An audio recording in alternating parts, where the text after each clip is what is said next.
Naghahanap ang bubble gang ng aspiring comedians na nangangarap maging miyembro ng longest running gag show ng Pilipinas na napapanood sa GMA7.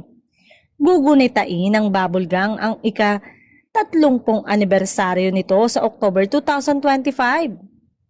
Ang pagdadagdag ng mga baguhang komedyante sa cast ang isa sa mga paraan ng pagdiriwang nila. Sa panayam kay Bubble Gang Senior Program Manager Cecil Rupita de Guzman, sinabi nito, Bubble Gang is celebrating its 30th anniversary this October. Kasabay ng selebrasyon ay ang pagbukas ng programa sa mga bagong kababol, kaya ngayon pa lang, mag-uumpisa na ang audition para sa hopeful na maging member ng Bubble Gang na tinawag nating BBL Gang ng Bayan. Noon pa man ay nasasagap na magre-reformat ang longest running comedy gag show ng GMA7.